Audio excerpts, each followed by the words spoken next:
हाय hello नमस्कार welcome back to my channel Deepali एक housewife. तर आजचं टायटल आणि थंबनेल बघून तुम्हाला समजलंच असेल आज आपण कशाची रेसिपी बघणार आहोत. तर रेसिपी काय म्हणजे सिंपलच आहे, पण तरी दाखवायचा प्रयत्न करते आहे की आम्ही अंड्याची भाजी कशी बनवतो. तर आज मला बनवायची होती उकडून अंड्याची भाजी, आणि त्याच्यासाठी मी एका साईडला अंडे उकडायला ठेवलेत, एक साईडला शेंगदाणे भाजायला ठेवलेत आणि पीठ मळून घेतले अंडे वगैरे उकडेपर्यंत.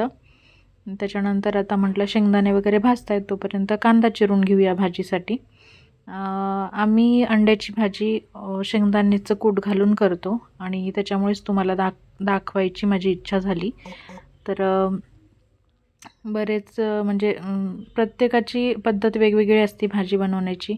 तर अंड्याची भाजी बनवताना काही जण फुटाण्याचं कूट किंवा मग ते फुटाण्याची डाळ असते ती भाजलेली डाळ ती घालून करतात, खोबरे वगैरे. तर आम्ही तसं काही टाकत नाही.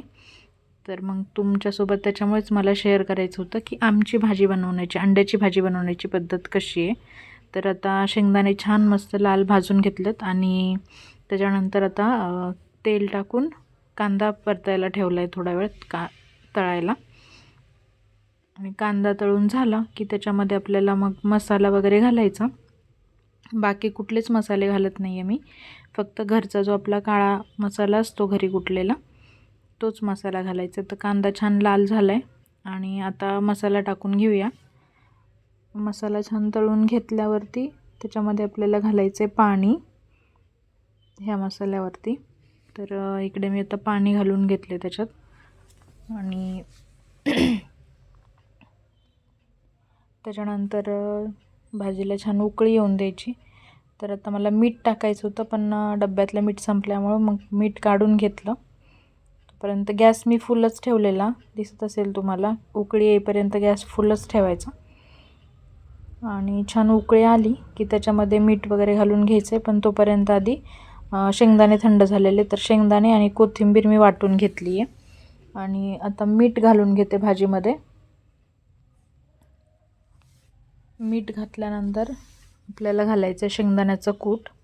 तर शेंगदाण्याचं कूट एकदम बारीक करायचं नाही आहे, लहान मोठं असं थोडंसं हेच राहिलं पाहिजे, त्याने छान लागतं थोडंसं मोठं मोठं असं शेंगदाण्याचं कूट. तर माझं म्हणजे प्रत्येक भाजीमध्ये तसंच असतं, नाही तर ते खूप बारीक कूट केलं की मग त्या भाजीची चव जाते. आणि आता शेंगदाण्याचं कूट घातल्यानंतर मी घातला आहे मटण मसाला. तर मटण मसाला माझ्या प्रत्येक भाजीला असतो, कारण त्याच्याशिवाय भाजीची टेस्ट वाढत नाही. तर मस्त भाजीला उकळी आलेली आहे आणि आता मी अंडे उकडून झाले तर थंड पाण्यात टाकून घेतले धुवून छान आणि सगळे सोलून घेतले अंडे.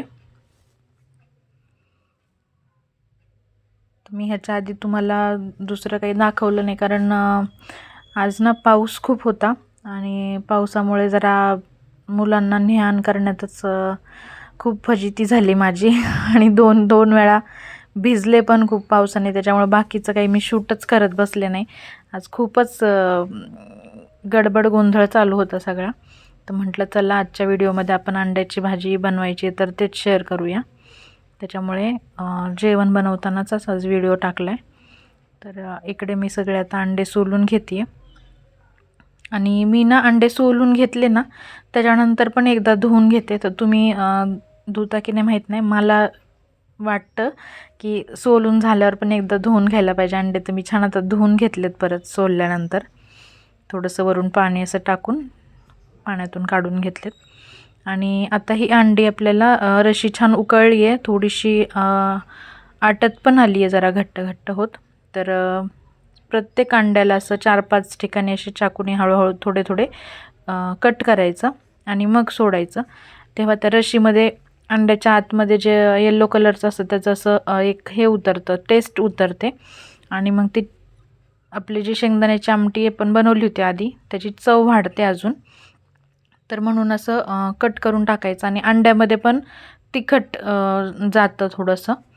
तर सगळे अंडे मी असे कट लावून हे केलेत, सोडलेत आणि हे 2-3 अंडे अंशुलसाठी मी साईडलाच ठेवलेत. त्याला नंतर मी फक्त ह्या रशीमध्ये असे डुबवून काढून असं लगेच देत असते खायला. उकळून त्यातले ते देत नाही, कारण ते तिखट अजून खात नाही तो. काहीतरी पर्याय शोधायला लागतो. तर चला आता अंडे टाकून घेतलेत मी भाजीमध्ये आणि कढई छोट्या गॅसवरती ठेवली. आता तोपर्यंत आता मी चपात्या बनवून घेते.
इकडे चपात्या बनवत होता. भाजी पण झालीच आहे आपली. तर अंड्याची भाजी तर एकतर शेंगदाण्याचं कूट घालून गेलेली आपण, त्यामुळे जास्त घट्ट नाही बनवायची. थोडा पातळच रस्सा राहायला पाहिजे त्याचा. त्याच्यानंतर ते जेव्हा थंड होतं तेव्हा थोडंसं दाटसरपणा येतो त्याला आणि ती मग खायला मीडियम अशी छान लागते. तर आपण आटवतानाच जास्त त्याला घट्ट करून घेतली तर मग ते खायला छान लागत नाही किंवा चव देत नाही, एवढी छान टेस्ट देत नाही. त्याच्यामुळे थोडंसं जेव्हा आपण गॅस बंद करतो तेव्हा थोडी पातळच ठेवायची. तर तशी छान अशी भाजी तयार झालेली अंड्याची आणि इकडे मुलांना आता मी खायला देणार आहे. चपात्या पण बनवून झालेल्या सगळ्या, किचन वगैरे क्लीन करून मुलांना जेवायला वाढून घेतलं. तर चला, व्हिडिओ कसा वाटला कमेंट करून नक्की सांगा आणि चॅनलला लाईक शेअर आणि सबस्क्राईब करायला विसरू नका.